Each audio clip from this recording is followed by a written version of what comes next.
Salut et bienvenue dans Magic Arena QC. Nouvelle vidéo aujourd'hui de présentation d'un nouveau deck. Je l'ai vu sur une autre chaîne, tout ça. Je commence à le voir un peu plus avec un hype. C'est pour pouvoir utiliser enfin Kaya, la Planeswalker qui coûte 3 dans le noir et blanc. Un petit deck qui marche beaucoup avec l'exil. Peut-être même une des meilleures façons jusqu'à date pour utiliser Kaya. Avec une bonne petite combinaison avec Remorseful Cleric avec Fall of the Trend. Vous avez des Teferi, vous avez des Vraska. Il y a beaucoup de principes, c'est tout sur le principe du fameux exilage pour être sûr de pouvoir toujours s'en sortir avec des gros directs de fou avec elle. Parce qu'on a l'habilité -5, faut faire attention, faut pas la tuer non plus avec, à moins d'avoir vraiment un létal, mais sinon on peut toujours l'accumuler puis on la protège avec des fameux counters. Présentation du deck tout simplement. On l'expliquera un peu plus en détail.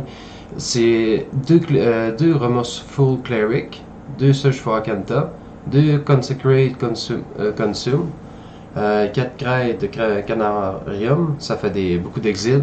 Surtout pour en plus les fameuses créatures Afterlife, très pratique. Après ça, Consecrate, c'est beaucoup pratique pour aussi exiler le fameux Tyran du Carnage, des fameuses créatures qui sont X-Proof, qu'on est capable de s'empoigner un peu de la vie avec ça. Les Absorb pour se protéger un peu, gagner de la vie aussi contre les decks aggro. Deux Kaya, pas plus dans le deck, on fait attention des joueurs, on essaie de les protéger le plus possible.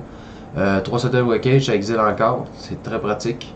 4 Chemistry Insight, c'est toujours pratique d'avoir des cartes pour piger, en plus que c'est Jumpstart, c'est très très fort.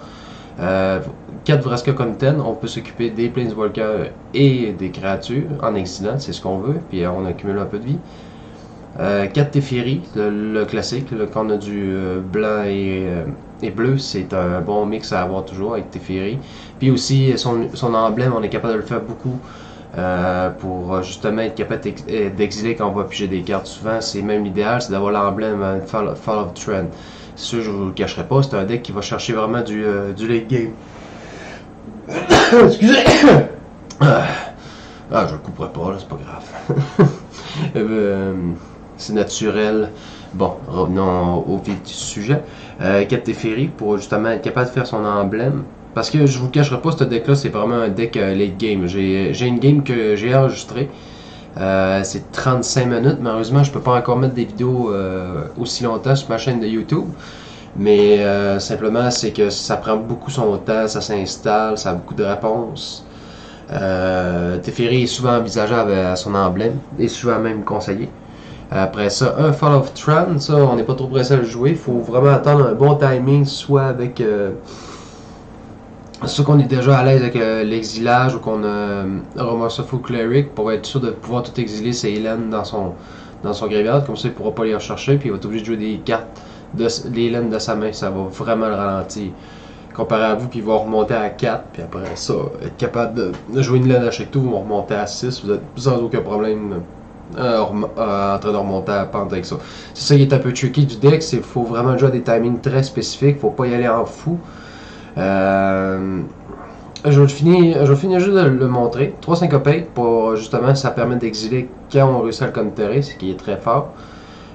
Côté laine, je l'ai équilibré un peu. Il y avait des effets bizarres que les setlists étaient bizarres, puis des fois ils montent pas vraiment clair.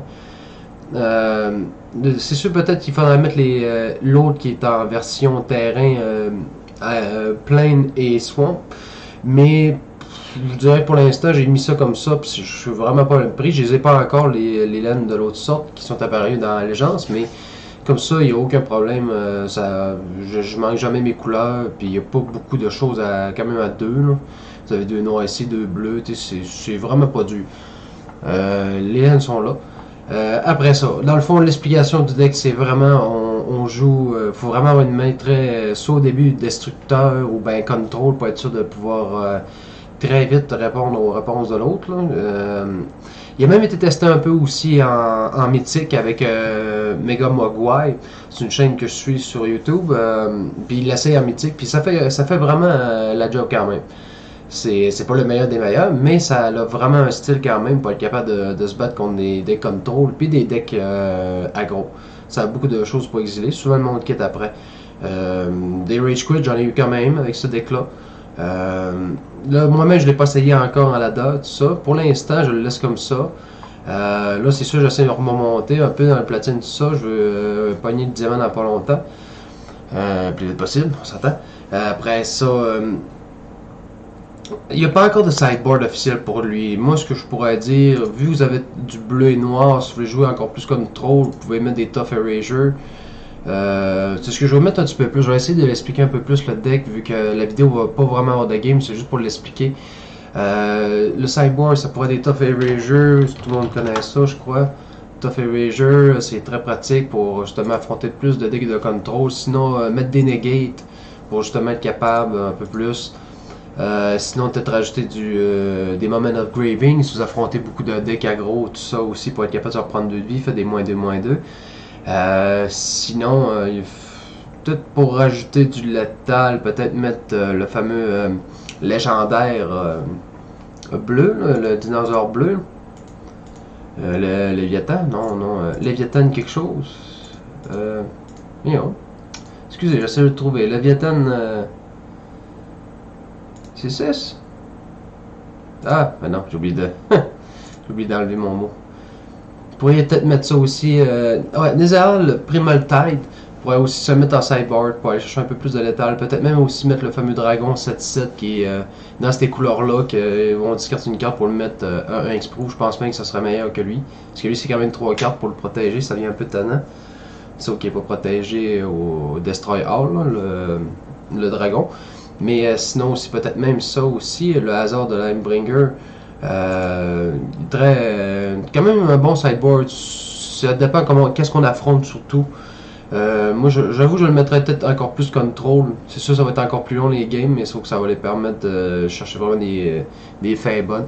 Sinon aussi peut-être mettre juste des créatures, on pourrait mettre les Dream Eater, après ça on pourrait Primal Tide comme on vient de dire, le Azor. Après ça, il y aurait beaucoup de solutions. Le sideboard est très versatile pour être capable de faire 2-3. Je crois, oui, c'est ça. On rajouterait des moments de graving. Je rajouterais Tough Erasure pour le control. Je mettrais les negates contre les contrôles. Peut-être même rajouter un syncopate de plus. Très facile à faire un sideboard avec. C'est comme je vous disais, la game, je ne pourrais pas vous le montrer, elle était vraiment bonne, mais là, elle dure 40 minutes, comme je vous ai dit, 30 minutes et plus, puis je peux pas avoir encore accès à des vidéos aussi longues. Mais sinon, ce serait quand même lourd, mais c'est sûr que je vais essayer de remontrer peut-être une autre petite partie, peut-être même des modifications personnelles à ce deck-là, peut-être même l'essayer en 2-3. Ça va être pas mal ça pour la vidéo d'aujourd'hui. C'est sûr que j'ai manqué un peu de Twitchage en fin de semaine, je suis un peu désolé pour ça. On me l'avait dit, mais sauf que j'essaie de participer à Arena Cup. C'est une compétition qui va avoir au Hall of Geek à Lévis, à Québec. Puis j'aimerais essayer de participer. Puis j'avais ma game samedi. Je me suis rendu en 3e ronde, sauf que là, il manquait 2 autres rondes. C'est pas avec ce deck-là, par exemple, je le fais. Là, je le fais plus avec... ma liste, c'est un deck que Mega Mogwai a fait, puis qui joue en mythique avec. C'est beaucoup plus orienté sur le principe le Golgari mais bleuté, là, ça un peu. Là. Avec le sideboard qui est beaucoup pour être anti-control, tout ça. Là. Il m'a rendu très loin, mais sauf que j'ai perdu à cause des fameuses lanes classiques, là, mais bon, c'est pas plus grave, on va s'en reprendre. Je suis pas mal sûr que je vais être capable d'y participer. Sur ce, merci d'avoir regardé la vidéo.